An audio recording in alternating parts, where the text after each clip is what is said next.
Kung bago ka pa lang sa aking YouTube channel, please subscribe at i-hit ang notification bell para updated ka sa aking bagong videos.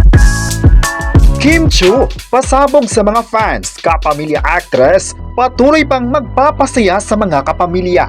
Ang buong kwento, alamin!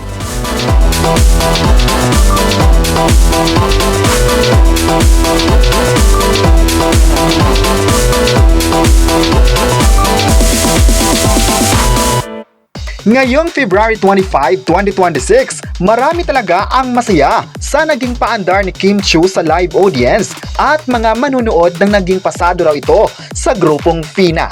Sa nakaraang episode ng It's Showtime, pinusuan ng mga fans ang pagpapatawa ni Kim Chiu sa bisita nitong girl group at sinang-ayon na naman ang pasabog ni Kim Chiu ng ibang kapamilya host. Ngayong araw ay marami naman ang natuwa sa kabibuhan ng kapamilya actress at TV host kung saan game na game pa rin sa pagpapatawa sa mga kapamilya at kapuso viewers sa pananghalian.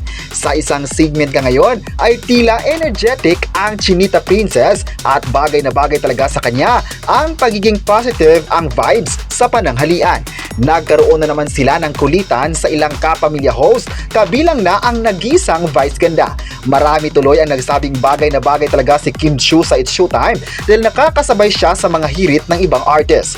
May nagsabi naman na marami talaga ang mag-aabang sa kanya dahil bawat episode ay puno ng saya at kulitan, kaya isa din ito sa mga rason kung bakit excited ang mga fans sa kanya.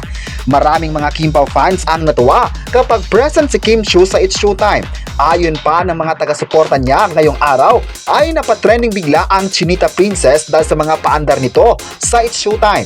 Masarap raw papanoorin na kahit ang ibang mga host ay natuwa din sa kanyang vibes. May nagsabi naman na mamahalin talaga ng mga tao si Kim Chiu dahil napakatotoo niya sa Noon Time program, yung walang makikitang problema sa ibang kasamahan.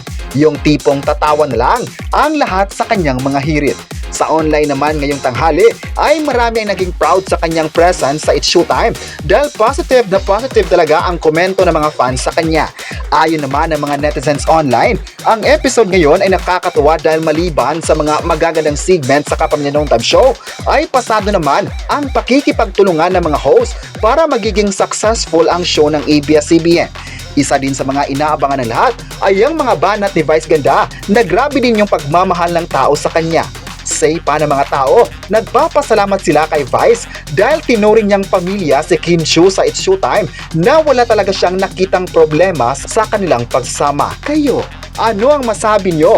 Napasabog talaga si Kim Chiu sa It's Showtime. I-comment na kung gusto mo bang mananatili siya sa Kapamilya Noon Time Show at huwag kalimutang i-subscribe ang ating YouTube channel.